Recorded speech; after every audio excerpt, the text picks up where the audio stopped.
It had been 3 months since the last time I saw my son's family. This morning, when I got his call inviting me to dinner, I almost cried with joy. I spent the whole afternoon baking a pound cake and buying my grandson a new toy train. My heart overflowed with happiness as I walked up to the door of the house I had helped them buy. But what greeted me was my daughter-in-law's fake smile and an ice-cold line. "Mom, we've got unexpected guests tonight. There's no room for you." My son stood behind her, head down, saying nothing. From inside, my grandson's voice floated out. "Who's here, Mom?"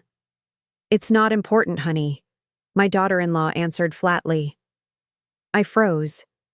The rain fell harder by the minute. I was shivering in my soaked clothes while they sat down to a warm dinner inside. I stood there for 3 hours in the cold wind and humiliation until the warmth in my chest came from clarity. I stepped back, pulled out my phone, and quietly locked every account they were living off. Soon, she would learn that tonight's rain was only the beginning of the real storm headed her way. If you're still listening, tell me where you're watching from. Every comment you leave is another mark in this journey. And if this story has touched you, don't forget to hit like so it can reach even further. My name is Eleanor Vance, 72 years old, a widow for almost 8 years. I live alone in a small house in Atlanta, Georgia, the home my husband Arthur and I spent more than 30 years building. After he died of a stroke, I had no one left but David, my only son, and his wife, Sophia. I used to think that as long as I helped them, I still had a family. David is an architect, gentle and quiet. Sophia, my daughter-in-law, is a beautiful, sharp woman, but cold as glass. From the day they married, she made me feel like an uninvited guest in my own son's life. Even so, I did what any mother would do. I gave everything.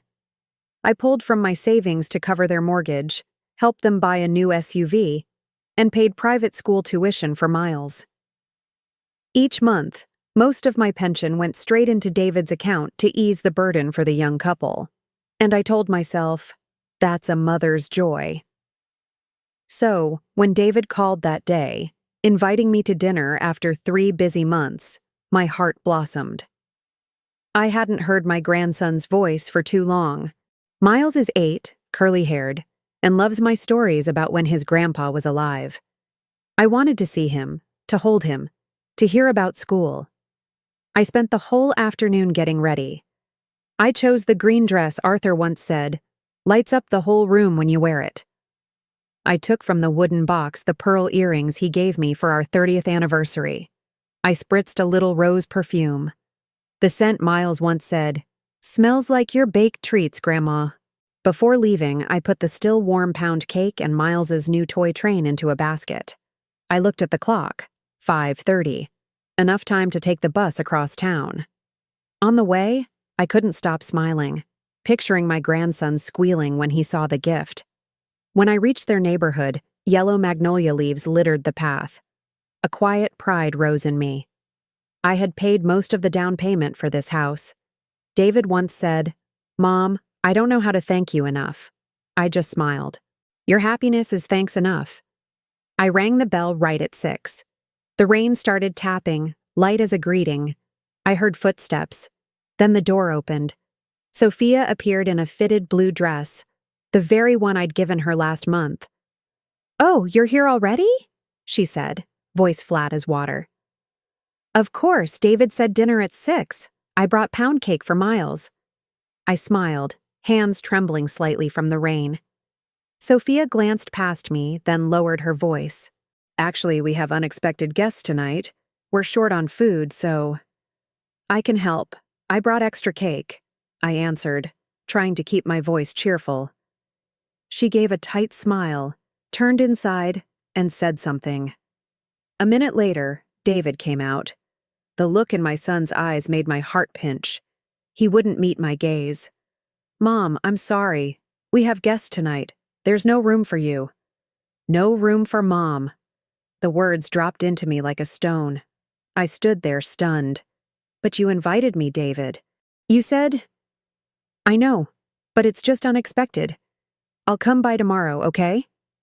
I felt my lips move, but no sound came out. The rain thickened. Wind swept under the porch. I hugged the basket tighter, trying to steady my hands. From inside, Miles's bright voice rang out. "Who's here, Mom?" "It's not important, honey," Sophia answered, dry as dust. "Not important," his grandmother. "Not important." I stood still for a few seconds, then whispered, "I understand. I'll go." But I didn't leave right away. I stepped back under the small awning. Warm light spilled from the house. The smell of food drifted out. Roast chicken, wine, laughter. Inside was my family. Outside, in the cold rain, was me, a stranger. At first I thought I'd walk away, but my legs wouldn't move. I looked through the window, saw Sophia pouring wine, David chatting with guests, Miles sitting quietly, having no idea his grandmother was standing out there in the rain. Time crawled with cruelty. 5 minutes, 10, 30.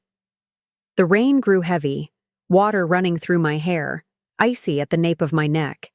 I tried to shield the gifts, but the wrapping paper was soaked. The toy train peeked through the clear plastic.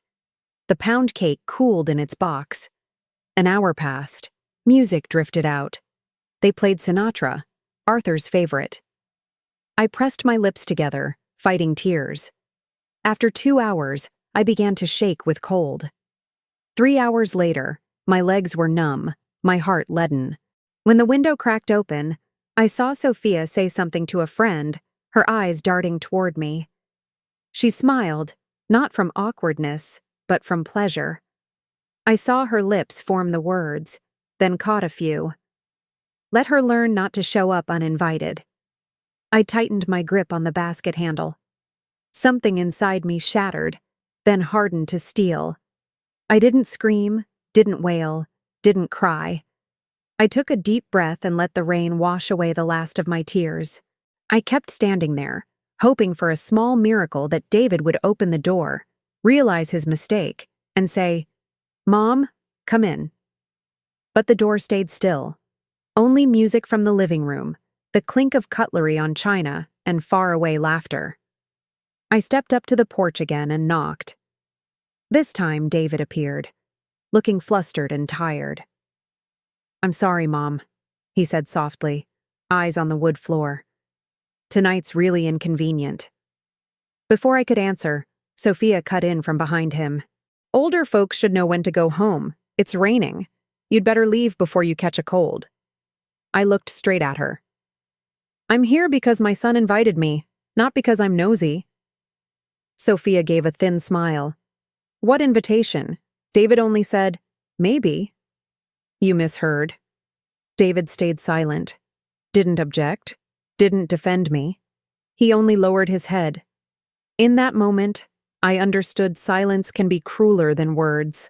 Through the crack, I caught a glimpse of Miles on the stairs, his small face lighting up. "Grandma!"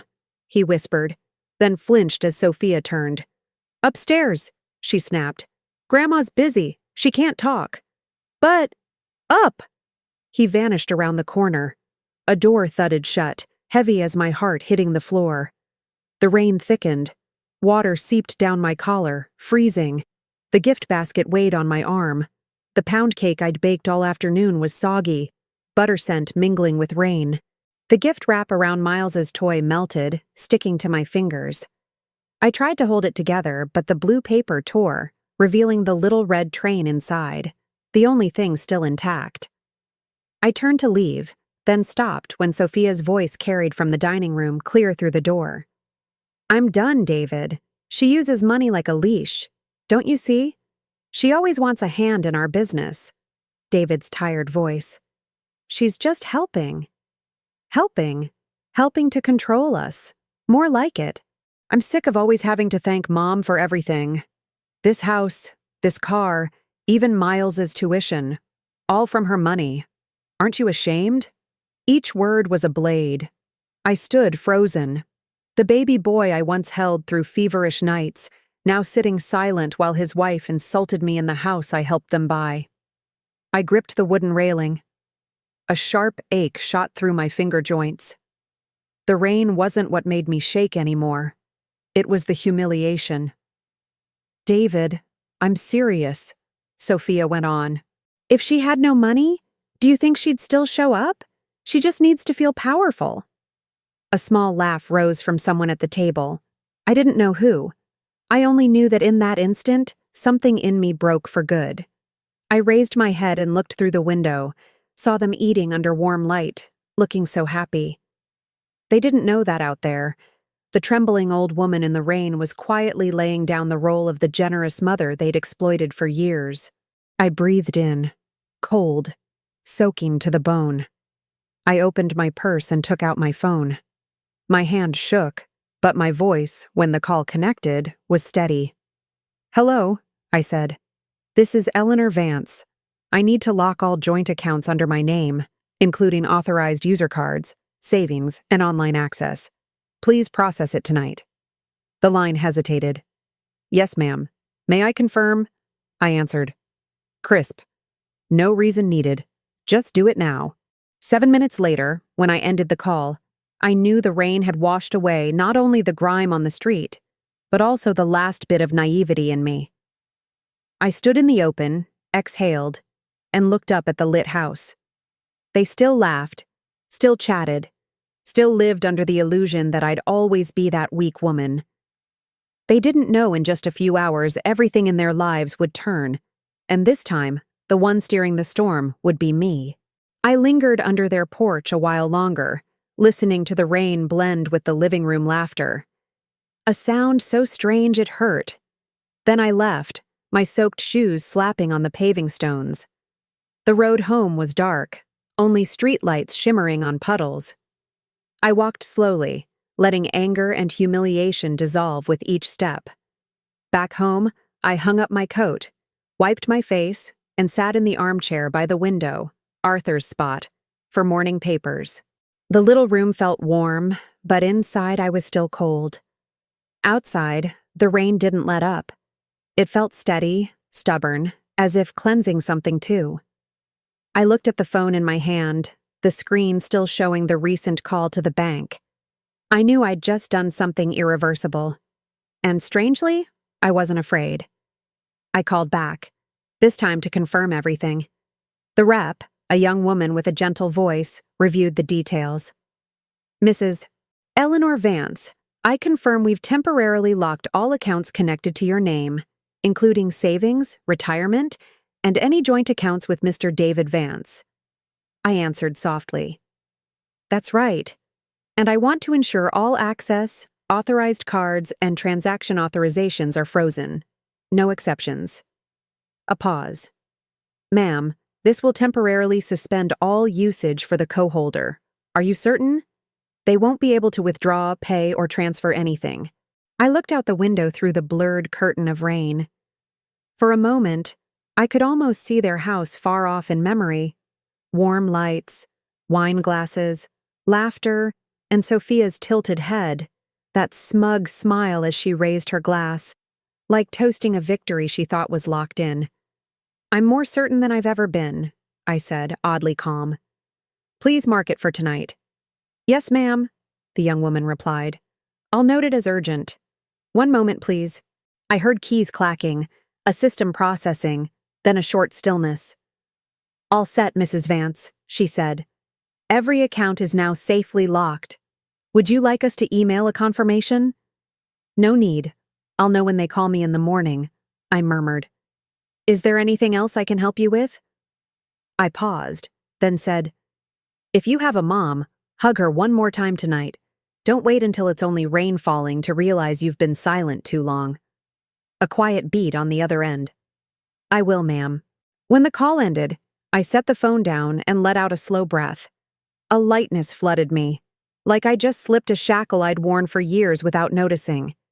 I stood, went to the kitchen, turned on the soft yellow light, and boiled water for ginger tea. The steam rose warm and spicy, soothing my chest. I cracked the window to let in night air, damp earth, and the patter on the tin roof. I sat, cupped the mug, and drifted into memory. I remembered my years as a teacher's aide, endless standing swollen feet from 8 hours on them, hands rough from chalk dust and disinfectant. I remembered pinching pennies to buy David his first school shoes, paying for his graduation suit, and quietly borrowing so he could study architecture. I never hesitated, never asked for anything back because I believe that's what mothers do. And for 40 years, I never doubted that. Until tonight. Thunder rumbled far off, low and heavy like a weary heartbeat. I stared through the rain, remembering David's averted eyes. Not the eyes of someone who hates you, the eyes of a son trapped between loyalty and cowardice. I wasn't angry with him, but the disappointment smoldered slow and deep, like coals under ash. I set the cup down and switched on the small lamp in the living room. My little house, plain as it was, felt cozier than ever. No fake laughter, no snide remarks, just the warmth of my own company. And suddenly, that felt precious. On the shelf, our wedding photo still sat. Arthur in a gray suit, me in a simple white dress. Both of us smiling kindly. I stroked the frame and whispered, "Arthur, I finally learned the lesson you tried to teach me. I can't save someone by losing myself." A tear slid down, and I didn't wipe it away. I let it fall the way the rain was erasing the day outside. I stepped onto the porch with my warm tea. The rain had softened, steady as a lullaby. I inhaled, letting the ginger heat my chest again. In the quiet, I told myself, tomorrow they'll taste the real storm. Not because I want revenge. I just want them to understand kindness isn't a test, and a mother's silence doesn't mean weakness. I went back in, folded the bank notebook closed, and tucked it in the drawer. Lamplight reflected my face in the window. Still me, but different. There was something in my eyes, a calm, firmness I'd never seen there before. I turned off the light and headed to bed. The rain outside kept time like a heart. Tonight, I would sleep well, because in the morning when they found the accounts frozen, they'd know what it feels like to be left in the rain. And maybe then, they would finally understand me. The next morning, Atlanta was strangely still. After a long night of rain, the air was crisp, faint with pine and damp earth. I made my coffee as usual, one strong scoop, a splash of almond milk, then sat by the window.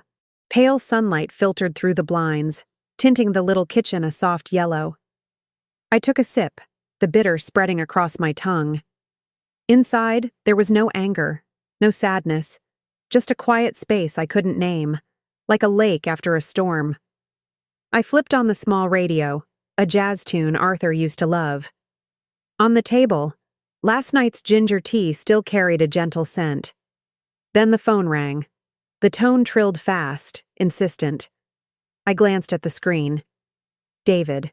I smiled, set down the cup, and took a steady breath before picking up. "Good morning, son," I said evenly. David's voice came fast, panicked. "Mom, what happened?" "Sophia's card got declined. Then the bank called saying the accounts are frozen. My card doesn't work either. Did you do something?"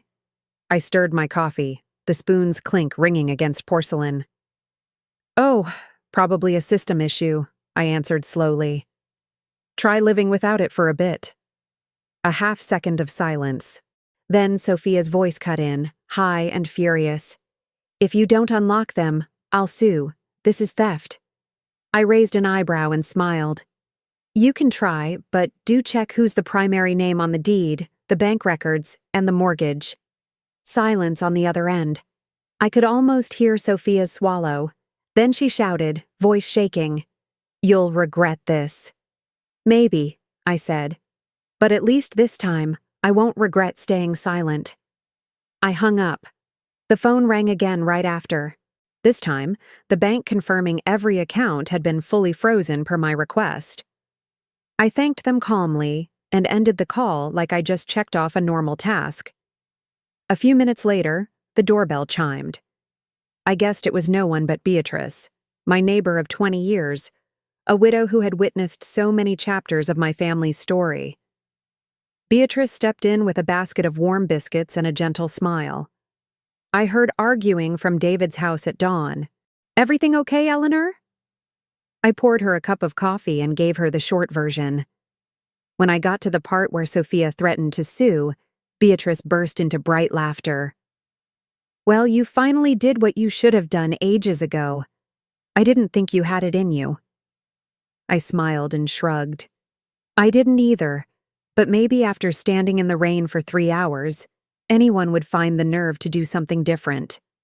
Beatrice squeezed my hand, voice low. "You know, people only discover their strength when there's no one left to lean on." We sat quietly for a while, listening to cars on the street and sparrows on the roof.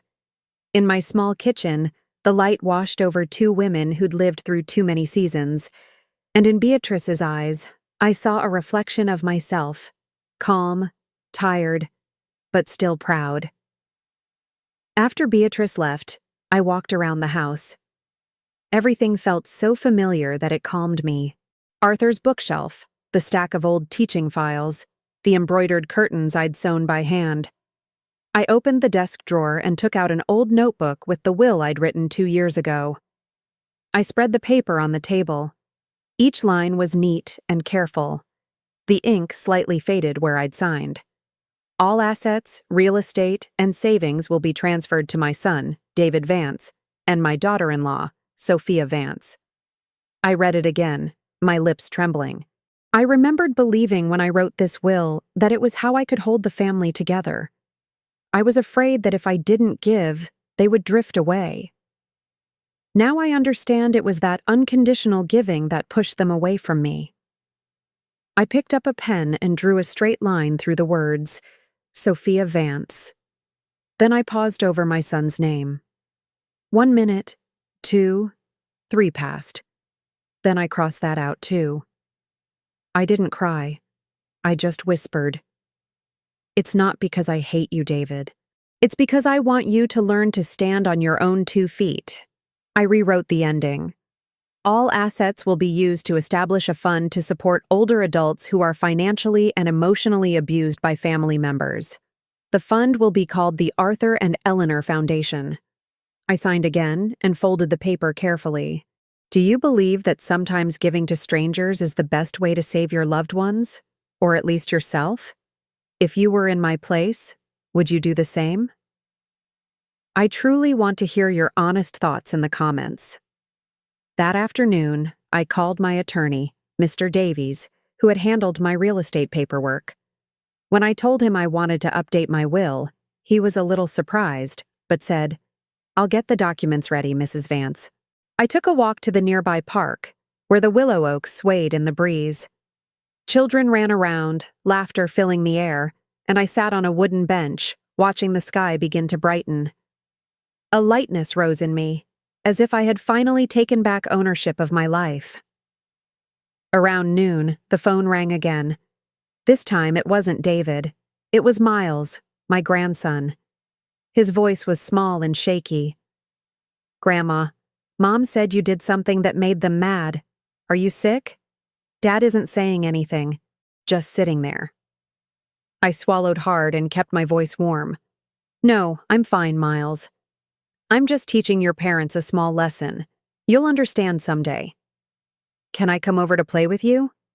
I smiled. "When the sun's out, I'll come get you." When I hung up, the tears finally came. Not from pain, but from tenderness for a child too young to understand the splits between adults. I wiped my eyes and told myself, one day you'll know I did all this so you could grow up in a world that respects those who raised you. The afternoon passed quietly. I watered the plants, reorganized the bookshelves, and wrote a few lines in my journal. Today, for the first time in years, I am bound to no one. I'm no longer a shadow behind someone else's front door. I am Eleanor Vance, and I am free. Night fell, and Atlanta settled into a thin mist. I brewed an herbal tea, turned on the desk lamp, and looked over the new will again. The light fell across the freshly dried signature, the strokes firm and final.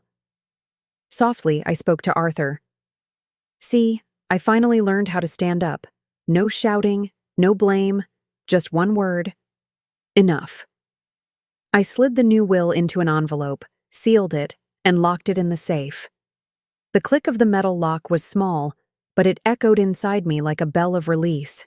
Outside, the breeze stirred the curtains, and pale moonlight slipped through the window pane. I looked out at the wide sky, took a deep breath, and felt my heart beating slowly, steadily, stronger than ever. Tomorrow, I knew they would keep calling, maybe show up at my door, maybe cry, maybe rage. That was fine, because this time I wouldn't back down. I smiled slightly, turned off the light, and told myself, they left me standing in the rain for 3 hours. Now it's their turn to feel that cold. Then I went to bed, pulled up the blanket, and slept deeply. The first real rest in years, knowing my heart was finally at peace. The next morning, Atlanta was still damp from the night's rain. I was making coffee when the door pounded hard enough to rattle the frame.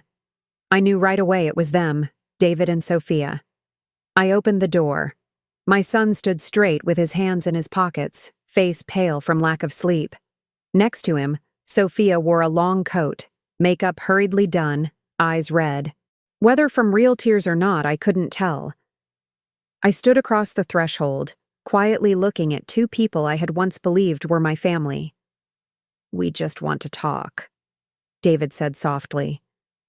"Fine," I answered. "Come in. But today, no one gets to dodge the truth." Inside, Beatrice, my neighbor, was already seated at the dining table. I'd asked her to come early, not out of fear, but because I wanted a witness.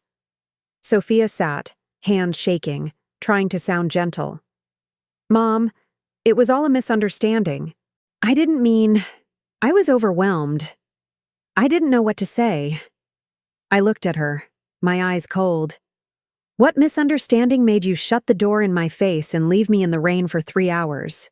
Or what misunderstanding made you call me fake, a burden, an old dog?" The air froze. David turned to his wife, stunned. "Did you really say that?" I didn't answer. Beatrice spoke up, slow and steady. "I heard it all, Sophia, through the window next door. Every word you said to your friend. That can't be called a misunderstanding." Sophia quickly wiped her tears. I'm sorry, I lost control.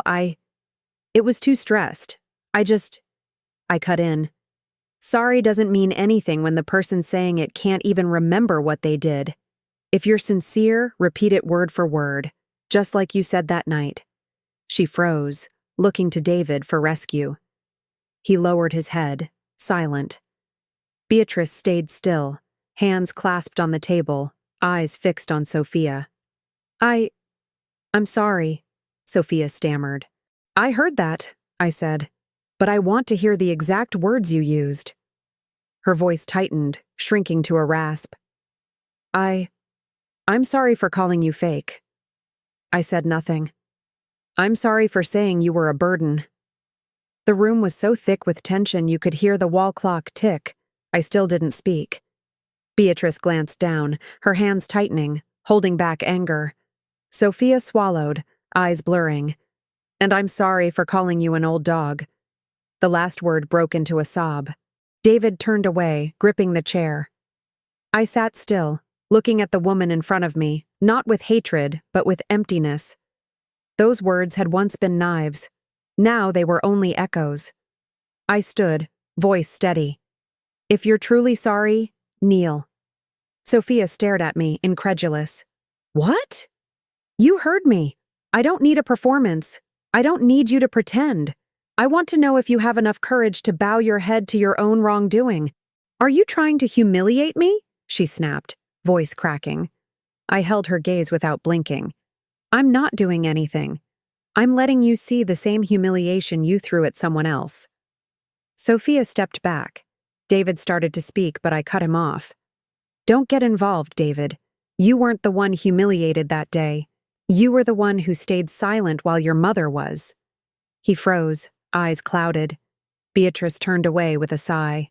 In the small room, the rain outside grew louder, in rhythm with my steady heartbeat. I didn't shout or command. I just waited. The silence stretched so long, I thought she'd leave. Then Sophia's lips trembled, and she whispered, "Fine." She stepped forward slowly, each step heavy, dragging her pride along with it. "You don't have to." David started, but Sophia held up a hand. She stood in front of me, eyes glassy with tears, and then sank down. Her knees hit the wooden floor with a dull thud in the quiet room. Her hair was a mess. Mascara streaked black down her cheeks. Tears fell, blending with the sound of rain on the eaves. The wet, weighty sound of a storm brought low. She spoke through ragged sobs. "I'm sorry. For everything. I was wrong." David stood frozen, his eyes hollow. Beatrice glanced at me, lips pressed tight. I said nothing. I just looked, letting this image etch into my memory. Not for revenge, but to remind myself that silence can be powerful when used at the right moment. The room held nothing but harsh breathing and rain. On the cold wood floor, Sophia knelt, tears mixed with shame, and I knew this confrontation had finally reached its true end. The room still held the chill and scent of the morning rain as Sophia knelt on the wood floor, her shoulders trembling, tears streaking through the mascara on her cheeks. I stood still, looking down at her, not with the eyes of a victor, but of a mother who had finally had enough. I was quiet for a few seconds, then drew a long breath. "All right, Sophia, you can stand up. I don't need you down there any longer." Now we move to part 2, the new rules. Sophia lifted her head, eyes exhausted, and David looked up slightly, stunned. "Rules," he repeated. I pulled out a chair, sat down, and set both hands on the old wooden table. Beatrice, still there, watched in silence. The dim light from the window fell across my face, and even I knew there was no room left for pity. "That's right," I said slowly, clearly. "From today on, if you two still want to set foot in this house or have any relationship with me at all, you will follow a mother's 10 rules." Sophia wiped her cheeks, voice high. "Are you trying to control our whole lives?" I gave a small smile. "No, I'm taking back control of mine." Beatrice nodded gently in agreement. I opened the small notebook where I'd written everything last night, firm strokes, like a vow. I looked straight at them. "Let's begin. First rule, no more reckless spending." I looked at David. "From now on, you won't get those little bits of help every month. I worked my whole life to save, not to watch you spend it on restaurants, cars, or things that only make people look rich." David started to protest, but I raised my hand. "Son, I lived on a teacher's aide's modest paycheck and raised you, and I never owed anyone. If I could do it, so can the two of you. My money is not an open bank for anyone to withdraw from at will." Sophia dropped her gaze and bit her lip. Beatrice quietly smiled and jotted a note on the paper beside her. "Second rule, I support Miles only, not the two of you." My voice softened a touch. "I won't let my grandson go without tuition, clothes, anything necessary for Miles. I'll cover it, but all payments will go directly to the school or his legal guardian, not through either of you anymore." David nodded slightly. Sophia looked like she wanted to speak, then only sighed. "If you truly care about your son," I said, "you'll understand this is what's best for him." Third rule, Sophia has 30 days to get a job. I met her eyes. 30 days, not to prove anything to me, but to prove you can still live on your own merits. I won't cover credit cards, shopping, or any bill. If on day 30 you still don't have a job, you will leave that house." Sophia glared. "Leave my house?" I lifted my chin, calm. "That house is still in my name, Sophia. You've been staying there by my grace." The air tightened. David shut his eyes briefly, accepting the truth he'd avoided for years. "I'm giving you time," I said. "But don't forget, my mercy doesn't extend forever." Fourth rule, Don't show up unless you're invited. My voice dropped. For years, I've been the one calling, sending gifts, visiting, and arranging every family gathering. From now on, if I don't invite, you don't come. Don't knock. Don't pretend to drop by. Don't bring a cheap gift and a fake smile. Let this house be truly quiet. Sophia bowed her head, lips tight. David stayed silent. Beatrice added a few lines, her mouth set like she was holding back a sigh. Fifth rule: one disrespectful word and all support ends forever. I leaned slightly and looked at both of them. I've had enough of insults, fake tears, and complicit silence. If there is even one more disrespectful line, I will act as if you never existed in my life. No warning, no forgiveness, no return. Beatrice lifted her head, looked at me. I'll bold that one, she said firmly. Sophia shivered. I saw her hand clutch her coat, fear flickering under the last of her pride. David said nothing, looking like a man waking from a long daze. I closed the notebook, set the pen on the table, and looked at Beatrice. Now I want a clear record, not a contract, a family agreement. Beatrice understood. She pulled a blank sheet and began writing. Agreement between Mrs. Eleanor Vance and her son David Vance and his wife Sophia Vance. All parties agree to the rules as stated, witnessed by Beatrice King. She read each line, steady and clear. I nodded and signed. Beatrice signed next, then slid the page to David. He took the pen with a trembling hand. I understand, Mom, he said quietly, and signed. The pen stopped in front of Sophia. She looked at me, eyes wet. Do you really want to humiliate me this much? I shook my head. No, Sophia. I want you to learn to respect other people's boundaries. The humiliation, that's what you sowed for yourself. She said nothing more and signed. The signature wobbled, crooked, like her pride cracking apart. Beatrice folded the paper into a file and said, That's that. From now on, everything is clear. The room went still. On the porch, sunlight began to push through the clouds, reflecting on the wood floor, where a faint, damp mark still showed where Sophia had knelt. She stood, grabbed her purse, and said nothing. When she turned, her eyes met mine. No hatred left, only fear and shame. David lowered his head, squeezed his wife's hand, and together they walked out. A light breeze crossed the porch, carrying the lingering scent of coffee through the air. Beatrice exhaled and said softly, I've never seen you this strong, Eleanor. I smiled and answered gently, It's not strength, Beatrice. I'm just too tired to be weak anymore. She nodded, her gaze softening. These rules aren't only for them, you know. They're for other mothers, too. The ones who need to remember that love still needs boundaries. I looked out the window where the first sunbeams lit the rain still clinging to the glass. Inside me rose a deep calm, not joy, but release. That day, for the first time in years, I sat in my own home in quiet and light and realized a mother's strength isn't about how much she sacrifices. It's about knowing when to stop. And I stopped this time, for good.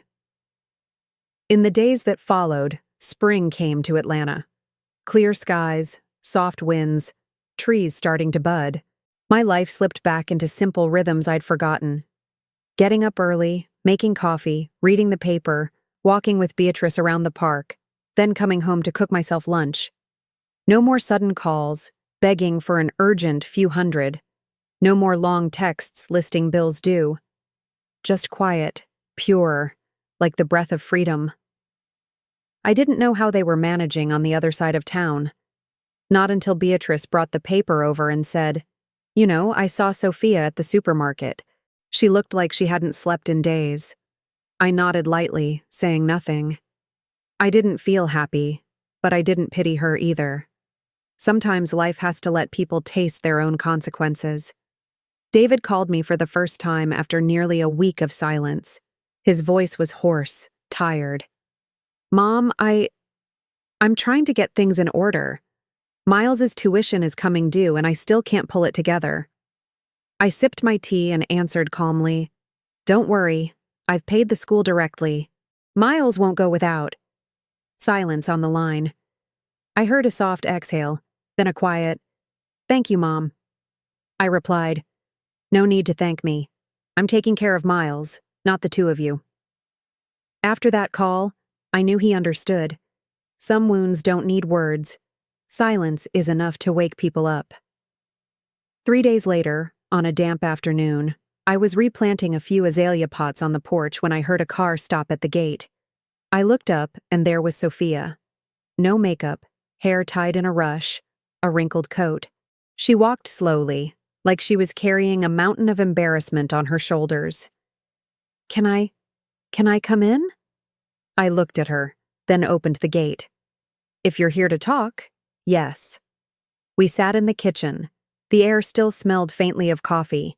She glanced around, maybe realizing for the first time that my small house wasn't luxurious at all, but clean, tidy, and warm, a far cry from their cold, big place. "I don't know where to start," Sophia said, her voice rough. "We're in real trouble. David's trying, but his paycheck isn't enough. I'm only asking you for a small amount, just this once." I set my cup down and looked her straight in the eye. "You don't need money, Sophia. You need to learn self-respect." She froze. "You think I don't have self-respect?" "I don't think. I see." I spoke slowly. "You've lived on other people's money so long you forgot what it feels like to stand on your own 2 feet. You think money fixes everything, when really it just covers a hole inside you." Sophia went quiet, her eyes flickering between anger and shame. "You don't understand. I used to have a job. I used to have dignity. But after I married David, I thought I could stay home with our child, take care of the house." I cut in, gentle but firm. "You didn't take care of your child. You took care of your pride." A heavy pause. She bit her lip, then whispered, "I've been looking for work, but all they offer are manual jobs, retail, server. I can't. I don't want the pitying looks. It's beneath me." I gave a small smile, not angry. "Beneath you?" I stood, went to a cabinet, and took out an old photo frame. In the picture, it's me in a simple aide's uniform, hollow-cheeked, hands cracked, holding a stack of papers. "See this?" I graded papers and cleaned chalkboards for 20 years. I changed bandages on scraped knees, wiped noses, and cleaned up messes most people couldn't stand to look at. I did it so your husband could eat and study, and not once did I feel beneath anyone. Sophia lowered her head, her hands clenched together. I saw tears start to fill her eyes, but she held them back. "I'm not ashamed of being poor, Sophia," I went on softer. "I'm ashamed when someone who can work chooses to bow to money instead." She sighed, voice shaking. "You're strong. I can't be like that." I pulled my chair closer and sat beside her. "You think I was born strong?" "No. I was weak too. I cried when people looked down on me. But I never forgot one thing. People only belittle you when you allow them to." That sentence broke her. This time, the tears weren't for show. She bent her head, shoulders shaking, real sobs breaking loose. I let her be. No pat on the shoulder, no soothing words. I let her cry like a child, because sometimes only at the bottom of pride can someone finally see who they are. After a few minutes, she looked up, eyes swollen, voice raw. I don't know where to start." I smiled gently. "Anywhere. A coffee shop, a corner store, the bakery down the block. No one says you have to start at the top. What matters is that you actually start." She stayed quiet.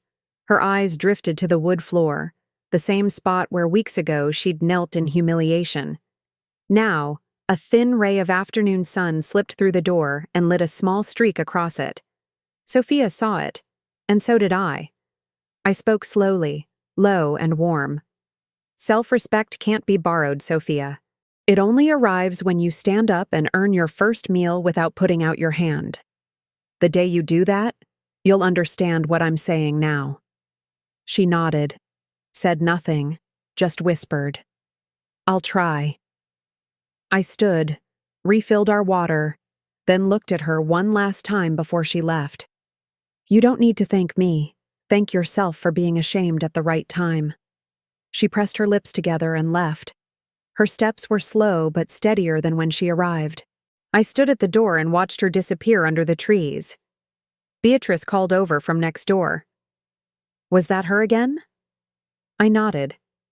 Yes, and maybe for the first time she didn't come here to perform. Beatrice smiled and waved. I always knew you could make people change without raising your voice. I answered softly, half to her, half to myself. No one changes in a day, Beatrice. But today, I saw her first real tears, and maybe that's the start of something. I went back inside and made another cup of tea. Outside, evening fell. Light spilled onto the wooden porch, a peaceful scatter of gold. I sat down, light as a cloud. Maybe true forgiveness doesn't come from pity. It comes from daring to look at someone in their weakest moment and believing they can be better than yesterday. And I knew that somewhere in Sophia's shame today, a seed of change had been planted. One May morning, while I was making coffee, a soft knock sounded at the door, not the hard, tense pounding Sophia used. This knock was hesitant, almost afraid of being turned away. I opened it. David stood there, thinner, with dark circles under his eyes and a wrinkled shirt. He bowed his head and rasped, Mom, can I come in? Looking at my son, my heart gave a quick, sharp beat, not out of pity, but because in that worn-out posture, I knew he was finally seeing what he used to ignore. I nodded. Come in, David. This door has never been locked to you. He sat at the kitchen table where the smell of fresh coffee still hung. I poured him a cup. His hands shook so much a few drops splashed. He lifted it to his lips but didn't drink. I don't know where to start, he said, voice cracking. Everything's worse than ever. I waited. Sophia. He drew a deep breath. She can't find a job and she blames me. Yesterday she called me useless in front of Miles, said I live off my mother, that I'm an embarrassment to her friends. He lowered his head and covered his face. Mom, I can't take it anymore. Every time I try to talk, she starts yelling, brings up the money, the house, all the things I know you gave. I didn't say anything, just set my hand on his shoulder. Now you see, don't you? When money disappears, real love either shows up or it disappears with it. David looked up, eyes red. You're right. I was blinded. I thought she just needed love. Needed to feel safe. Turns out what she needed wasn't a person next to her. It was a life she could show off. He let out a bitter laugh. I was foolish, Mom. I thought siding with my wife proved I was a grown man. But really, I let her control us both. I looked at my son, aching and relieved at once. He was cutting the cord that had bound him for years. Late, but brave. I poured more coffee and asked, David, do you want to live in fear or in truth? He looked confused. I don't understand. You do, I said slowly. You're afraid of losing her, afraid of breaking, afraid Miles won't have his mother. But you forget what you're trading away. You're letting yourself be diminished day after day. Is that living? He stayed quiet. Sunlight slid through the window onto his face, thinner than before. I spoke softly. Do you remember, David? When you were little and I worked extra hours for weeks, I'd come home smelling like chalk dust, hair damp with sweat, and you'd run to me and say, Mom's a superhero. You were proud of me for doing what you couldn't imagine. Now tell me, are you proud of yourself? He bowed his head, said nothing. A tear fell and dotted the back of his hand. No, he whispered. I'm not the man you raised me to be. I let Sophia control everything. I know she's wrong, but I'm scared to make her mad, scared to lose the perfect family people see. I've never really been a strong husband. I touched his hand lightly and murmured, "Admitting that means you've started to change." He nodded, breathing deep. "I just don't know where to start, Mom." I stood, went to my desk, and took out a small envelope. I set it in front of him. "This is a copy of the agreement from the other day. Not to throw in anyone's face, but to remind you that boundaries are now clear. No one gets to blame the past anymore." David opened it, eyes landing on Sophia's shaky signature. He gave a sad smile. She signed it, but she didn't get it. To her, everything's a power game. I sat across from him, voice firm. "No one can take your power unless you hand it over. You handed it over with your silence." David nodded, voice tight. "I understand." Just then, the landline rang. I saw the caller ID. Miles's school. I picked up. "Mrs. Vance, we're calling to inform you Miles's tuition for this term is still unpaid. We've tried to reach his parents without success." I glanced at David. He looked flustered, mouthing an apology. I spoke into the phone, steady. "Thank you for calling. Please contact Miles's parents directly. I won't step in for them this time." I hung up. David stared, unsure. "Mom, I thought you were still helping with Miles." "I am, David, but I can't keep paying for choices you won't take responsibility for. If you want Miles to have a future, his parents need to learn how to earn it." He bowed his head, didn't argue.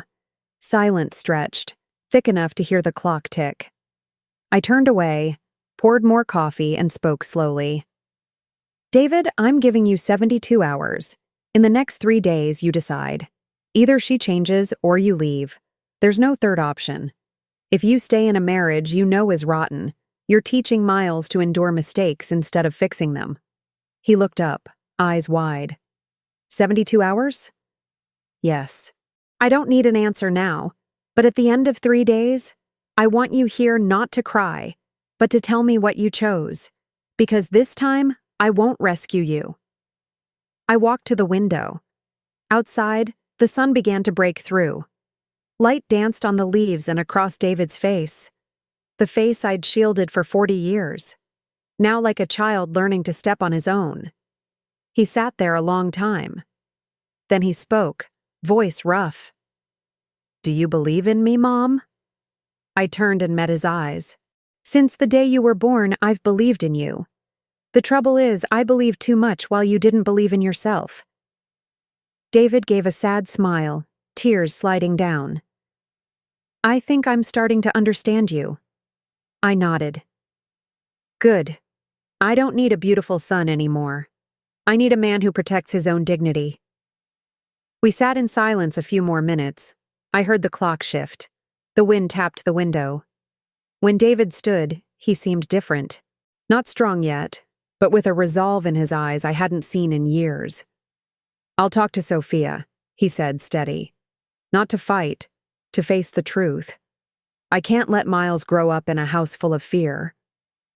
I looked at my son, worried and proud. "Remember, David, real change begins in silence. But after that, it has to be action." He nodded and stepped out. As his figure faded into the morning sun, I stood there, hand on the doorframe, feeling a mix of hurt and relief. My sun was cracking, but in those cracks, the first light of awakening was finding its way in. And I knew that if he dared to keep that light, everything would change. 3 days passed since David came to see me. I didn't call or text, partly to keep my word to let him decide, and partly because I knew what was happening in his house was harsher than any storm outside. On the third morning, while I was trimming azaleas on the porch, Sophia's familiar silver car screeched to a stop at the gate. The door flung open and she stepped out, not pathetic like when she came begging, but furious, almost unhinged.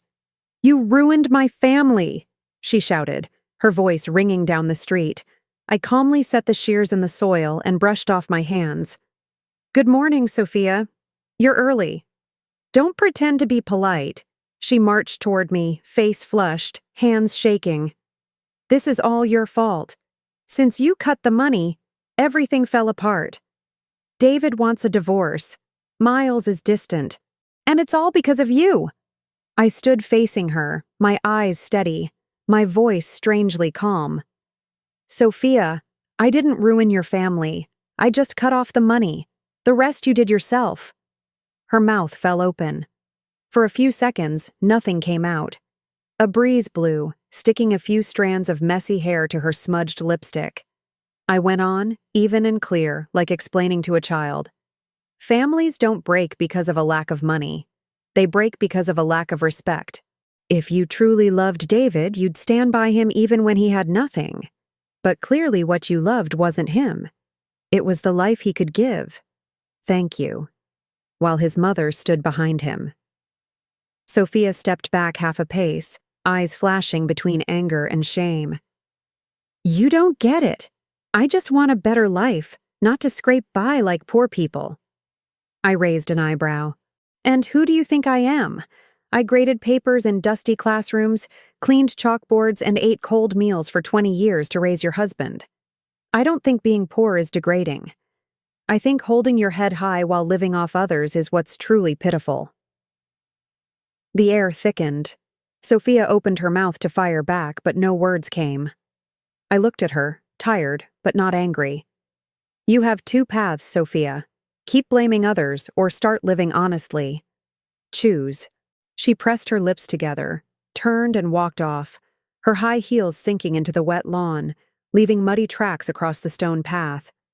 The engine roared, and the car shot away, the smell of burnt rubber hanging in the morning air. I let out a long breath, not a sigh of relief, but the kind of breath from someone who knows the biggest battle has only just begun. That afternoon, I got a call from David. His voice was low, tired, but steady. Mom, I said it already. I don't want Miles growing up in a house full of fighting anymore. I stayed quiet. On the other end, I could hear him exhale, with Miles's faint crying in the background. She went crazy, Mom, threw things, cursed me out, said I'm useless, a failed man who's run by his mother. I didn't answer back. I just packed Miles's things and left. His voice tightened. Mom, I've wasted too many years trying to prove I'm right. Now I just want peace. I closed my eyes and gripped the receiver. You did the right thing, David. She said she's leaving the house, Mom. She said she didn't get married to live like poor people. A sharp sadness pricked me, but I only breathed out softly. Then let her go. Don't hold on to someone who chose to walk away when you're at your weakest. He was quiet for a moment, then said softly, I'm on my way to you. I straightened up the small upstairs room that used to be David's when he was little. Fresh sheets, a hint of lavender. I set a teddy bear on the bed. Miles's old toy was still here. As I was pulling the curtains, David's car stopped at the gate. He got out, carrying Miles. The boy pressed his face into his father's shoulder, worn out and puffy from crying.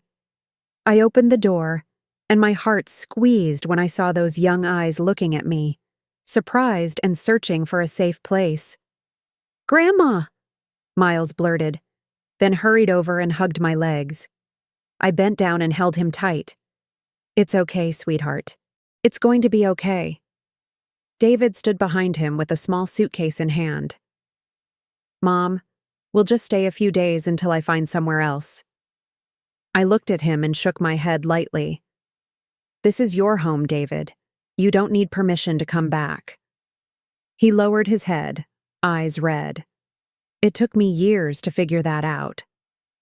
That night, after putting Miles to bed, David sat with me in the living room. The warm lamp light fell across his face. Still the same boy I once knew, only now marked by the wear of adulthood. Mom, I'm sorry, he said quietly.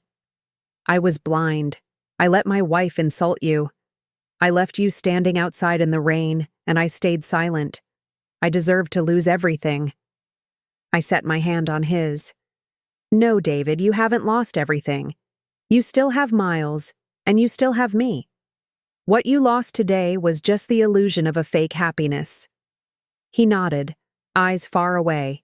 I thought marriage was where you find peace, but maybe sometimes it's where you learn to love yourself better. I smiled faintly. If you understand that, then divorce isn't an ending, it's a beginning. Meanwhile, Sophia, I heard she'd applied to be a server at a small diner downtown. Beatrice told me she showed up to apply in broken heels, empty eyes, and a shaky voice. The owner looked at her, shook his head, then nodded out of pity. A week later, when I happened to pass by, I saw her outside the place in a black uniform, hair tied back, a tray in hand, no lipstick, no arrogance, just a woman learning how to start over. She saw me and froze, eyes widening. I didn't stop. I just gave a small nod. In that brief moment, something flickered in her gaze. Not hatred anymore, but recognition. Maybe at last she understood. Sometimes freedom begins with what we lose. That night, once everything settled, I carried Miles upstairs. He'd fallen asleep, his head on my shoulder, breathing steady and warm. I laid him down, pulled up the blanket, and sat a moment, looking at that small face so much like his father's when he was little. David stood in the doorway, leaning on the frame, relief in his eyes.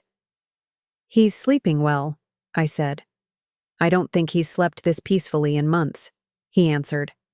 I nodded, brushing Miles's hair. See, peace isn't something we chase down. It comes when we dare to let go of what hurts us. David was quiet, eyes wet. "Mom, I'm grateful." I smiled gently and shook my head. "Don't thank me. Live in a way that honors it. This peace isn't only for me. It's for Miles, too." He bowed his head. "I promise." I switched off the light and pulled the door almost shut. Outside, the night wind moved softly through the oaks, carrying a sweet hint of lavender from the porch. I sat on the sofa with a throw across my legs. For the first time in years, the house was truly quiet. No more shouting, no more tears, no more pretending, only the steady breathing of my grandson upstairs and my heart. Peaceful, warm, whole. I closed my eyes and whispered, "Peace has come back." And this time I knew it would stay. A year passed since the night David and Miles moved in with me. Life for the three of us in our little Atlanta home was calm, simple, and full of warmth. Every morning I got up early to make breakfast for the two of them. Oatmeal for Miles, black coffee for David, and a cup of ginger tea for me. We ate to birdsong on the porch, and pale sunlight slipping through the curtains. The house no longer echoed with fights, only with laughter and the small everyday sounds of family. David worked steadily at an architecture office downtown, no longer pressured to keep up a showy life.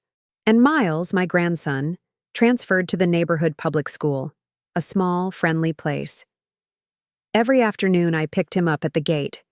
He'd run toward me, backpack bouncing, shouting, "Grandma, today my teacher said I write the best in class." I laughed and patted his head. "Is that because you got your storytelling from me?" He nodded, beaming. One evening at dinner, Miles suddenly said in his clear little voice, "I like this house better, Grandma. Here, no one yells." That short sentence made both David and me go still. I looked at my son and saw the corner of his mouth tremble, his eyes rimmed red.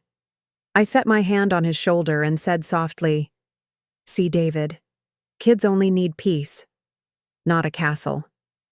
He bowed his head and murmured, "I know, Mom." From that day on, I understood the most precious thing I'd kept wasn't the house, not the money. It was the peace growing in the hearts of the two men I love most. That fall, I did something I never thought I would. I started a club for older women called Grandmothers Rising.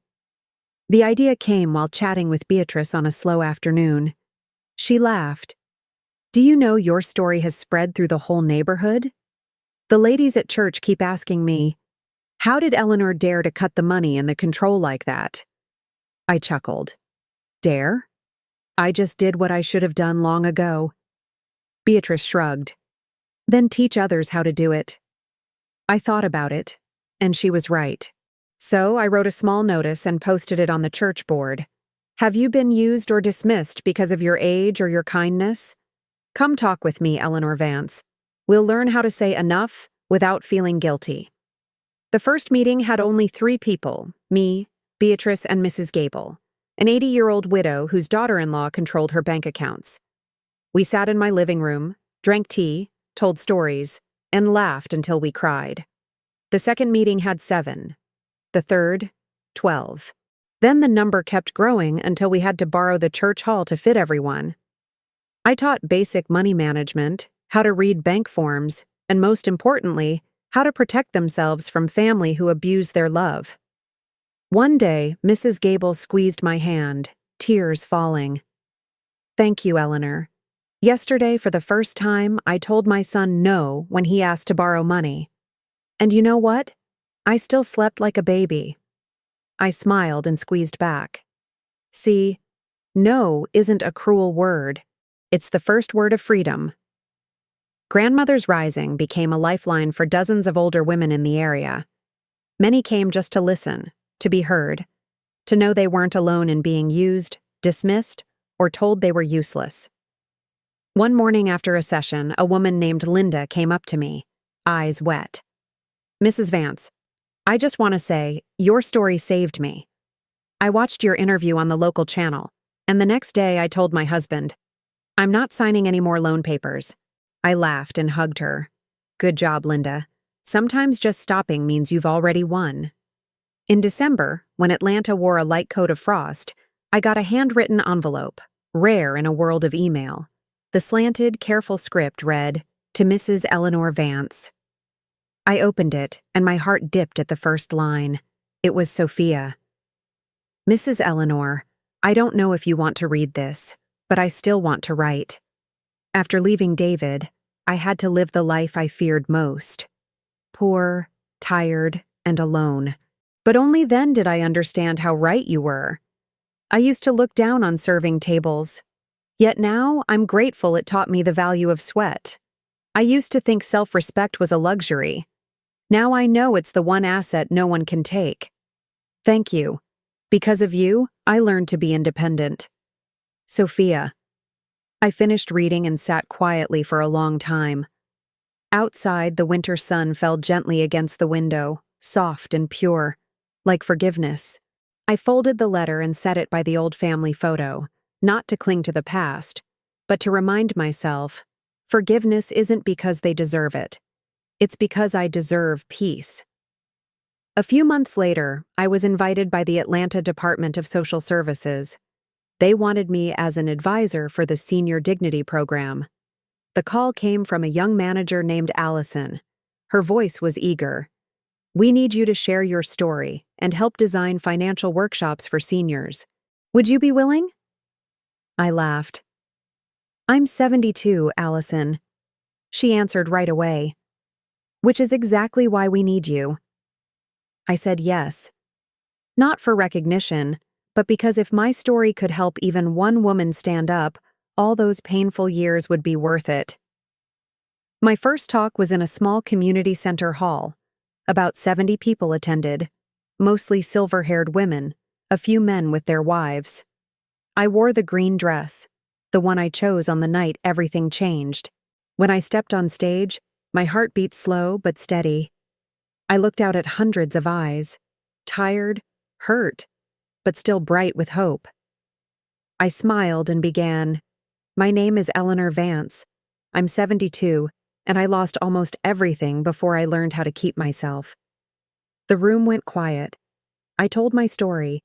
No dramatics, no chest beating, just pieces of real life. The rain the night I was turned away, the quiet hours freezing accounts, and the moment I watched my grandson sleep safely in my arms. When I finished, I said, Loving yourself isn't selfish. It's how you save yourself from being forgotten. When we learn to say enough, we don't lose anyone. We simply find the person we used to be. The hall erupted in applause. Many stood, tears flowing. An elderly woman came up, hugged me tight, and whispered, "Thank you, Eleanor. I'm going home to say enough to my 50-year-old son." I smiled and hugged her back. In that moment, I knew I had truly been reborn, not through money or status, but through the courage to live honestly. That evening, when I got home, I found Miles at the table doing homework. David sat beside him reading. The small room glowed warm with lamplight. The scent of ginger tea drifted everywhere. I sat down, opened my laptop, and replayed a clip from the talk. Near the end, there was a moment where I looked straight into the camera and said, "If you're listening and you feel forgotten, remember old age isn't a period at the end of your life. It's a chapter you can write with your own hand. Don't let anyone else hold the pen." I closed the screen and smiled softly. Outside, Atlanta was quiet. Moonlight spilled onto the porch, glinting on the azaleas I replanted last year. I closed my eyes, breathed deep, and felt full of peace. At 72, I'm no longer the woman standing outside my son's door in the rain. I am Eleanor Vance, the woman who learned to stand tall, love herself, and help others do the same. Life doesn't end with age. Sometimes it's only just beginning. It's been over a year since my life turned. Life for the three of us, me, David, and Miles, is completely different now. The little house at the end of the street, where I lived alone for so many years, is always full of a child's laughter. Every morning, as sunlight filters through the curtains, Miles runs barefoot into the yard, feet on the wet grass, shouting, "Grandma, I love you most in the world." That sentence melts my heart, and all the humiliation and loneliness of that rainy night suddenly feel worth it. I often watch him play and think if I'd been weak that day, this boy might not be smiling like this now. David now has a steady job at a construction firm. He's paid off his debts, lives simply, and spends more time with his son than with work or status. Every time he holds Miles, I see something in his eyes. No longer fear or shame, but deep gratitude. One evening, as we sat on the porch, he said, "Mom, I lost my wife, but I found you, and I found myself." I just smiled and said nothing. Sometimes a mother's greatest happiness isn't in apologies. It's in seeing her son finally grow up in character. One early autumn afternoon, Miles brought home a writing assignment. He waved the fresh, inky paper, excited. "Grandma, my teacher gave us, 'Write about your hero.' Guess who I chose?" I smiled, pretending to ponder. "Your dad?" "No." He shook his head, eyes bright. "My grandma." I laughed and ruffled his hair. "So what can your hero do?" He read aloud, voice clear as morning light. "My hero is my grandma. She taught me that kindness doesn't mean staying quiet." I froze for a second. My throat tightened. Those simple, clumsy words held the meaning of my whole life.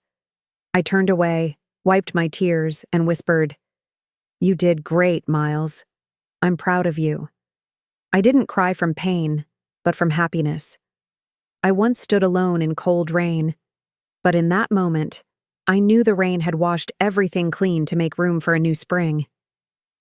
In the years that followed, I kept hosting small talks for older women in the neighborhood.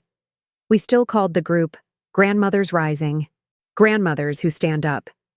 No stage, no spotlights, just a few dozen wooden chairs around a table, a pot of hot tea, and stories so real they ached. One elderly woman said, "I just told my 35-year-old daughter enough after 20 years of unconditional support." Another shared, "I got divorced last week at 68 because I'm done hearing, 'You can't do anything anymore.'" Every meeting was a journey of release. I realized strength doesn't spread through money. It spreads through courage. When one woman dares to stand up, 10 others start to believe they can too. One winter day, while I was sorting papers, Beatrice brought an envelope. "For you, from California," she said. I opened it, and my heart dipped at the familiar line. "Sophia, I took a deep breath and began to read. Eleanor, for the past 2 years, I've worked in a restaurant and paid my own way. I'm not asking for forgiveness. I just want to say thank you. Thank you for forcing me to grow up, because otherwise I'd still be a selfish woman who only knows how to blame others. I'm getting remarried now, this time to someone who truly loves me, not my money. Wishing you peace, Sophia. When I finished, I went still. A breeze at the window stirred the white curtain, carrying a faint scent of lavender through the room. I folded the letter, set it beside my late husband's photo, and smiled softly. Forgiveness isn't because they deserve it. It's because I deserve peace, I whispered, as if speaking to his spirit. Arthur, that girl finally understands. Maybe every trial we endured left something good for someone else. A few months later, the local paper unexpectedly ran a story about me titled, "A 72-year-old woman who's changing how hundreds of families treat their parents." They called me Atlanta's inspiration. I just smiled. I'm no hero. I'm a mother who was once left in the rain and then learned to hold an umbrella for herself. That article spread faster than I expected. Soon after, I received an invitation to join the Senior Dignity Program, a project supporting seniors who are financially abused. The program lead called and spoke with warm respect. "Mrs. Vance, we heard your story and believe you can help many people find their own voice again." I agreed without hesitation. From someone who was hurt, I became someone who helps others find shelter in the sun. Now I understand one thing clearly. Kindness is not the same as endurance. I teach Miles that every day. One afternoon as we were walking through the park hand in hand, he asked, "Grandma, when I grow up, how do I make sure I don't treat people badly like my mom did?" Such an innocent question, yet it tightened my heart.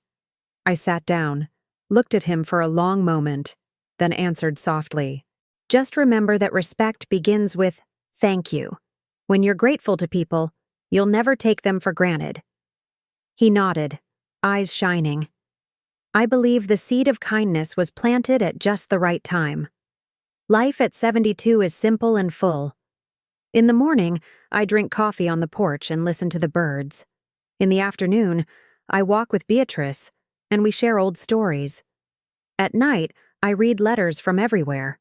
Women telling me my story helped them stand up, say enough, or simply believe they still matter.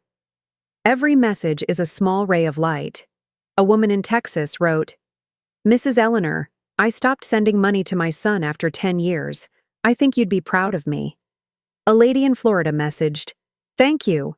I divorced after 40 years of insults, and now I'm learning piano. I'm 72.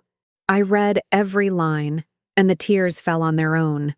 Not from sorrow, but from gratitude. Because I didn't let that long-ago rainstorm put out my fire." I looked straight into the camera during the final taping for the Senior Dignity Project.